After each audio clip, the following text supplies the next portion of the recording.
Assalamualaikum warahmatullahi wabarakatuh. Perkenalkan, nama saya Rehan Sarung Maurid, NIM 190254243018. Jurusan budidaya perairan. Di sini saya akan menjelaskan tentang ekologi perairan yang tentang siklus karbon dan siklus hidrologi. Kita masuk yang pertama, siklus karbon. Siklus karbon merupakan perpindahan unsur karbon dari lingkungan ke dalam organisme dan kembali lagi ke lingkungan yang melibatkan fotosintesis dan respirasi. Setelah itu, apakah pengertian karbon? Di sini saya dapat definisikan bahwa karbon adalah zat organik yang tidak mengalami pembakaran sempurna. Setelah itu, dari mana asal-usul karbon? Asal-usul karbon di udara C berikatan dengan O2 dan dalam bentuk CO2. Setelah itu, pada tanaman terdapat di akar, batang, daun, buah, serta daun-daunan telah berguguran. Bagaimana proses karbon menjadi CO2? Senyawa karbohidrat pada tumbuhan dari fotosintesis digunakan manusia dalam proses respirasi yang menghasilkan CO2. Setelah itu, fungsi karbon. Fungsi karbon sangat banyak, antara lain 1. Bahan baku fotosintesis. 2. Sebagai komponen penyusun makanan, karbohidrat, lemak, protein. Yang ketiga, bahan penyusun tulang dan gigi. Yang keempat, sebagai unsur penyusun dari grafit dan intan. Yang kelima, merupakan bahan dasar dari setiap logam, misalnya baja dan besi. Yang ketujuh, bisa digunakan sebagai obat-obatan. Yang kedelapan, bisa digunakan sebagai bahan bakar. Yang kesembilan, bisa menyerap racun dan bau. Ini skema karbon, dapat dilihat di gambar skema karbon, bahwa energi berasal dari matahari, setelah itu melakukan fotosintesis di organisme pengurai, setelah itu organisme mati, setelah itu ke emisi pabrik, setelah itu ke respirasi pertumbuhan, CO2, setelah itu kembali ke organisme pengurai.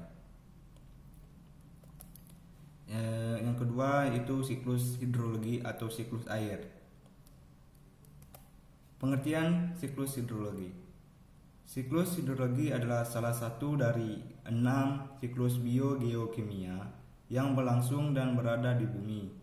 Kata hidrologi berasal dari bahasa Yunani yaitu hidrologia yang berarti ilmu. Hidrologia ialah cabang ilmu geografis yang membahas tentang ilmu geografis yang membahas tentang distribusi, kualitas dan pergerakan air di bumi. Siklus hidrologi memegang peran penting bagi kelangsungan hidup organisme yang ada di bumi. Siklus air atau siklus hidrologi adalah siklus air yang tidak pernah berhenti atau siklus air atau siklus hidrologi adalah siklus air yang tidak pernah berhenti dari atmosfer ke bumi dan kembali ke atmosfer melalui tahap kondensasi.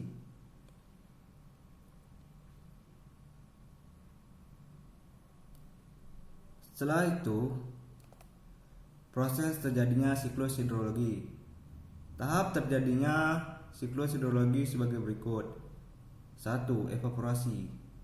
Evaporasi adalah suatu proses yang mengubah air menjadi air dalam wujud gas atau biasa disebut dengan penguapan. Kondensasi. Kondensasi merupakan proses berubahnya uap air menjadi partikel-partikel es. Yang ketiga, sublimasi. Sublimasi merupakan proses perubahan es kutub atau di puncak gunung menjadi uap air tanpa harus melalui proses pencairan. Yang keempat, runoff. Runoff atau nipasan ialah suatu proses pergerakan air dari tempat yang tinggi menuju tempat yang rendah di permukaan bumi. Macam-macam siklus hidrologi. 1. Siklus hidrologi pendek atau short cycle.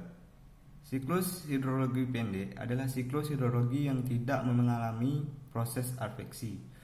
Uap air yang terbentuk melalui siklus hidrologi akan turun melalui hujan yang terjadi di daerah laut tersebut.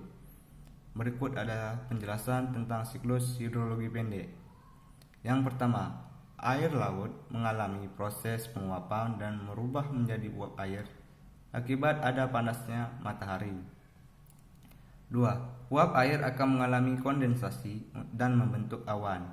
Yang ketiga, awan yang terbentuk akan menjadi hujan di permukaan laut. Dapat dilihat skema hidrologi pendek atau short cycle. Melakukan penguapan, setelah itu kondensasi, setelah itu akan menurunkan air hujan. Yang seterusnya siklus hidrologi sedang atau medium cycle. Siklus hidrologi sedang adalah siklus hidrologi yang umumnya terjadi di Indonesia. Siklus ini terjadi saat air yang berada pada badan air danau, rawa, laut, sungai menguap atau terkondensasi menjadi awan tersebut bergerak ke tempat lain karena terdorong oleh angin atau karena perbedaan tekanan dan menurunkan hujan tanah. Siklus hidrologi ini menghasilkan hujan di daratan karena proses adveksi membawa awan yang terbentuk ke atas daratan. Karena proses adveksi membawa awan yang terbentuk ke atas daratan, siklus ini terjadi di wilayah daratan yang dekatnya terdapat laut atau di wilayah tropis. Berikut penjelasan singkat mengenai siklus hidrologi sedang ini. 1. Air laut mengalami proses evaporasi dan berubah menjadi uap air akibat adanya panas matahari. 2. Uap air mengalami adveksi karena angin sehingga bergerak menuju daratan. Yang ketiga, di atmosfer daratan, uap air membentuk awan dan berubah menjadi air hujan. Keempat, air hujan di permukaan daratan akan mengalami run-off menuju sungai dan kembali ke laut. Dapat dilihat skema siklus sedang atau medium cycle. Sama seperti siklus pendek melalui penguapan, setelah itu melakukan kondensasi dan akan menghasilkan air hujan di daratan. Selanjutnya siklus hidrologi panjang atau long cycle. Siklus hidrologi panjang adalah siklus yang umumnya terjadi di daerah beriklim subtropis atau daerah pergunungan. Siklus hidrologi panjang sebenarnya sama peristiwanya dengan siklus hidrologi sedang. Yang membedakan adalah siklus ini memiliki daerah yang sangat luas sehingga perubahannya terjadi menjadi salju dan mengalir melalui sungai dan akan kembali menuju laut. Dalam siklus hidrologi ini, awan tidak langsung diubah wujud menjadi air, melainkan terlebih dahulu turun sebagai salju dan membentuk glacier. Berikut penjelasan singkat tentang siklus hidrologi panjang sebagai berikut. 1. Air laut yang terkena pemanasan sinar matahari akan mengalami penguapan dan menjadi uap air. Yang kedua, uap air yang telah terbentuk akan mengalami proses sublimasi. Kemudian, awan terbentuk dengan kristal-kristal air. Yang keempat, awan mengalami proses adveksi dan kemudian bergerak ke daratan. Yang kelima, awan akan mengalami presipitasi dan kemudian akan turun sebagai salju. Yang keenam, salju akan terakumulasi menjadi glacier. Yang ketujuh, glacier tersebut akan mencari karena adanya pengaruh suhu udara dan membentuk aliran sungai. 8. Air yang berasal dari glacier akan mengalir di sungai tersebut kemudian akan kembali ke laut. Dapat dilihat skema hidrologi panjang long cycle seperti yang digambar. Setelah itu ya, terima kasih. Mungkin penjelasan tentang PPT ekologi perairan yang berjudul siklus karbon dan siklus hidrologi. Cukup sampai di sini penjelasan saya. Apabila terdapat tutur kata atau dalam penyampaian saya salah, saya mohon maaf. Dan maaf kalau jika PPT saya tidak terlalu terang atau tidak jelas tulisannya, saya mohon maaf.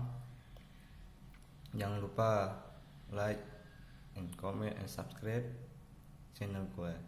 Assalamualaikum warahmatullahi wabarakatuh. Terima kasih.